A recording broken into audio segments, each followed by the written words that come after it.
Cuando faltaban como para la 1 de la mañana, se registró un nuevo sismo en la zona central del país, que según el Servicio Sismológico de la Universidad de Chile tuvo una magnitud de 6,3 grados en la escala de Richter. Este movimiento afectó a 8 regiones de nuestro país y durante la madrugada incluso, a pesar de que el CHOA había dicho que no había riesgo de tsunami, igual se decretó una evacuación preventiva que movilizó a más de 13.000 personas. Aunque el país está bien acostumbrado a este tipo de eventos, todavía está este fantasma de los errores que se cometieron para el terremoto tsunami del 2010. Para despejar algunos mitos, algunos temores y también algunas diferencias, sobre todo en la medición objetiva de este temblor, está aquí en el estudio de CNN la especialista en análisis sísmico de la Universidad de Santiago, Paulina González. Paulina, gracias por venir, ¿cómo está? Bien, gracias. Movida como todos, me imagino, de la noche y mega desvelada también. Sí, también. Paulina, vamos aclarando algunas de las dudas que han surgido desde anoche, y es que Sismología de la Universidad de Chile dice 6,3 Richter. Y uno se metía al sitio en internet de la USGS y decía 6,7.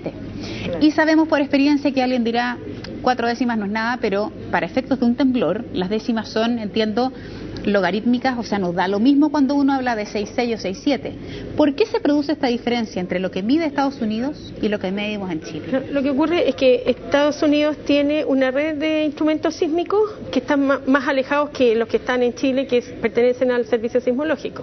Y también la magnitud de Richter se puede medir con las ondas superficiales, un tema bien técnico, pero tú puedes medir con distintos valores obtenidos del instrumento. A ver.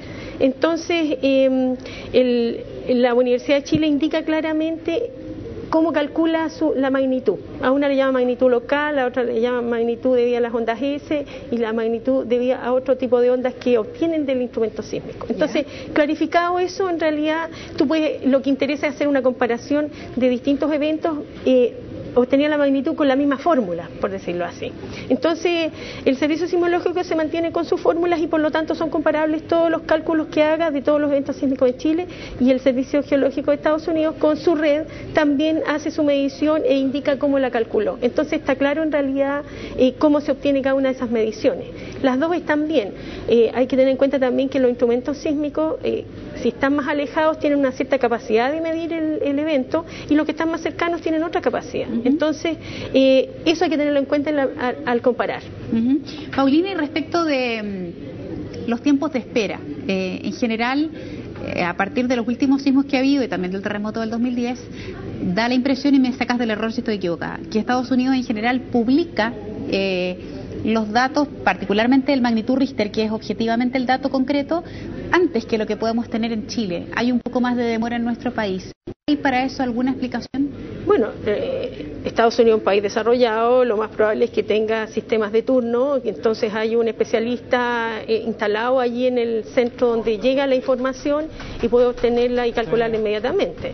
Hasta donde yo entiendo, en el Servicio Sismológico de la Universidad de Chile, por temas, supongo, presupuestarios, obviamente una universidad estatal, lo más probable es que no haya que el sismólogo de turno no esté en las dependencias, sino que esté en su casa. Entonces tiene que ir de su casa al departamento de geofísica y obtener la información y procesarla en ese momento. Así que puede que por ahí estén los tiempos. Y quiero aprovechar esa respuesta, ya no solo vinculado a lo que ocurre con la Universidad de Chile, sino que probablemente de lo que significa una red específica, incluso estatal. Sí.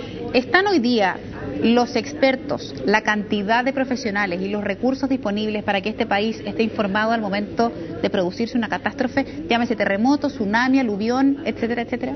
Lo que ocurre es que hay varios expertos que tienen que estar en este tema, digamos. Están los expertos en sismología, son los sismólogos, están los expertos en ingeniería sísmica, de la cual yo formo parte.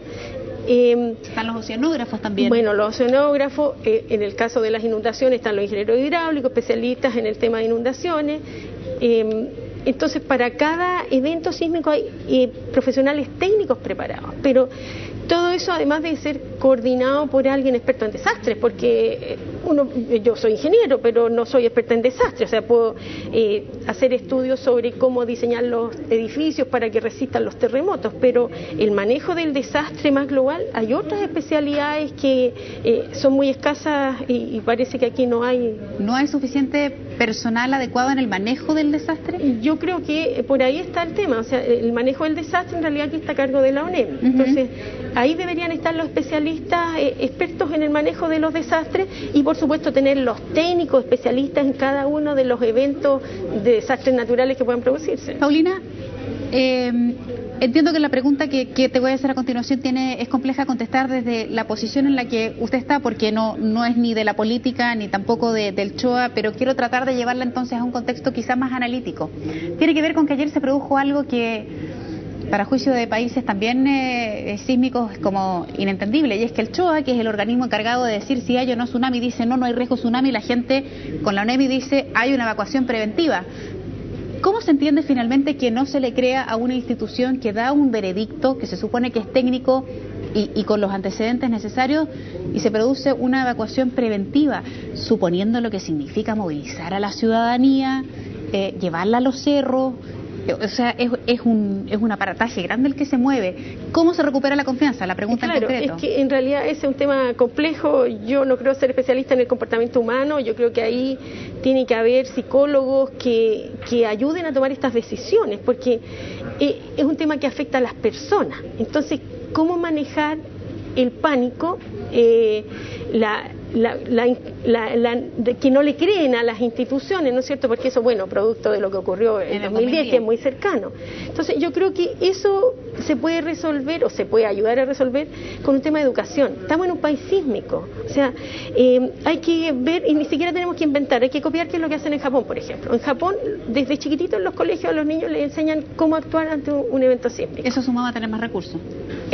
Lógicamente, o sea... Copiamos eso también. Claro, o sea, Japón es un país desarrollado. Nosotros somos un país que estamos en vías de desarrollo, pero yo creo que tenemos que invertir más en este fenómeno natural que nos afecta periódicamente y nos acordamos cuando ocurre. O sea, ahora que han habido varios seguidos y tenemos la experiencia del 2010, pero, por ejemplo, de este evento que ocurrió esta madrugada, que yo recuerde, no se producía uno en esa zona, ¿no es cierto?, desde el año 1971, que fue una magnitud 7.4.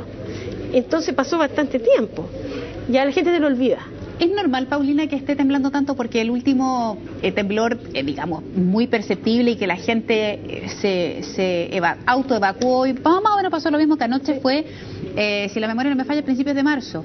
Claro. ¿Es normal lo que está pasando? Bueno, lo que pasa es que el de principios de marzo fue en la zona de falla del 2010, o sea, corresponde a una réplica. Y este no tiene que ver con esa zona de falla, sino que está más al norte y corresponde a la secuencia de la que te hablaba yo, que ocurrió uno en 1965, otro en 1971 y un poquito más al sur el del 1985, que ese fue en magnitud 7.8. Entonces corresponde a esta otra zona de falla. ¿Cómo determinar, perdón, Paulina, cuando estamos frente a una réplica o a un sismo principal? Porque me decía usted el del 9 de marzo, como fue en la misma zona de falla del 2010, corresponde a réplica. ¿Cómo distingue uno cuando está frente a una réplica o frente a un nuevo sismo que por mala suerte se haya dado en el mismo lugar? Claro, bueno, se entiende como réplica aquí el evento sísmico que ocurre en la misma zona de ruptura. ¿Cuál es la zona de ruptura? La que queda definida por el evento principal y todas las réplicas que ocurren en un periodo cercano al evento principal. Entonces, el de marzo, ya transcurrido 2 años del terremoto, ocurrió en la zona de falla, o sea, donde habían ocurrido todas las réplicas del gran evento. Y con una magnitud que es inferior, que fue 7.2, si mi memoria no me falla. Entonces, su magnitud es inferior a un grado de diferencia con el evento principal, que fue 8.8. Correcto. Entonces, pues, así se definen las réplicas. Perfecto.